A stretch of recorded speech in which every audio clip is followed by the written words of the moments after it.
अस्सलाम वालेकुम and welcome to another video. आज की वीडियो में हम बात करने वाले हैं हरे धनिए के ऊपर। इस हवाले से आपने बहुत सारी वीडियोस देखी होंगी कि हरे धनिए को हम घर में कैसे लगा सकते हैं, लेकिन आज मैं आपको कुछ बेसिक चीज़ें बताऊंगी। आसान सी टिप्स हैं, आपने कंप्लीट वीडियो देखनी है और इन टिप्स को देखने के बाद यकीनन आप 100% जो है आप हरे धनिए को अपने घर में लगा सकेंगे। तो जब भी आपने हरे धनिए को लगाना है, आपने हमेशा ये चीज़ देखनी है कि ना बहुत ज़्यादा टेम्परेचर ज़्यादा हो और ना ही बहुत ज़्यादा लो हो। ये एक एवरेज टेम्परेचर पे ग्रो करता है और आजकल जैसा मौसम है तो ये बहुत आसानी के साथ ग्रो करेगा। और जब ये ग्रो करेगा तो कम से कम 4-5 महीने आपको इससे बहुत सारे पत्ते जो हैं वो मिलेंगे। जब भी आपने हरे धनिए को लगाना है, सबसे पहले आपने जो चीज़ देखनी है वो है इसके बीज।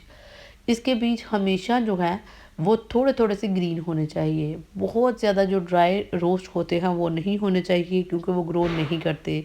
ना ये बीज जो है वो बहुत ज़्यादा पुराने होने चाहिए, न्यू बीज होने चाहिए। इसके बाद आपने क्या करना है, इन बीजों को आपने थोड़ा सा ना ग्राइंड कर लेना है। ग्राइंड करने के बाद आपने इनको किसी भी टब में या किसी भी चीज़ में जिसमें आप लगाना चाहते हैं स्प्रिंकल कर देना है।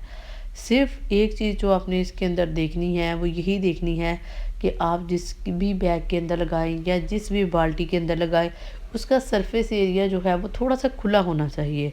जितना सरफेस एरिया किसी भी चीज़ का खुला होगा, हरा धनिया हो या पुदीना हो, ये उतना ही जल्दी जो है वो ग्रो करेंगी। इसके बाद आपने क्या करना है, 15 से 20 दिनों के बाद अगर आप इसको कोई फर्टिलाइज़र दे देंगे तो बेस्ट है, लेकिन आपने हमेशा एक चीज़ नोट करनी है कि आपने नाइट्रोजन के अलावा इसे कोई फर्टिलाइज़र और नहीं देना। और नाइट्रोजन फर्टिलाइज़र कहाँ से आप देंगे, आप क्या करेंगे कि जो ही आप सब्जियां पकाते हैं आपने उनको पानी में भिगो देना है, वही पानी इसको दे दें। अगर आप वो नहीं दे रहे, आप गोबर दे दें, गोबर का पानी इसको दे दें, गोबर को पानी में भिगोएं और उसके बाद वही पानी इसको दें। अगर यही आप नहीं देना चाहते तो आप जो है वो नाइट्रोजन मिलती है, आप वो थोड़ी सी लेके इसको स्प्रिंकल कर सकते हैं। चूँकि इसके ऊपर सिर्फ पत्ते लगते हैं, ना इसके ऊपर कोई फूल लगता है, ना इसके ऊपर कोई फल लगता है, तो ये अच्छे से ऐसे ही ग्रो कर जाती है। ठीक है जी।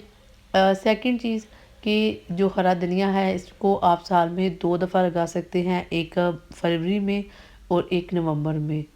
अगर इन 2 मौसमों में आप लगाएं तो ये आगे चल के बहुत अच्छी जो है वो लेविश किस्म की जो ग्रोथ है वो हमें दिखाता है।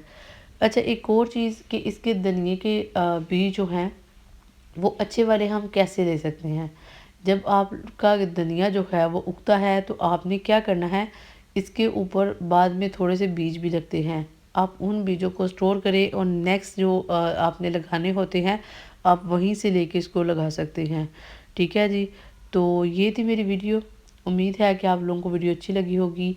अगर आप लोगों को वीडियो अच्छी लगी हो तो वीडियो को लाइक कीजिएगा, शेयर कीजिएगा और कमेंट सेक्शन में आपने मुझे लास्ट में बताना है। मिलते हैं किसी और वीडियो में, तब तक अल्लाह हाफिज़।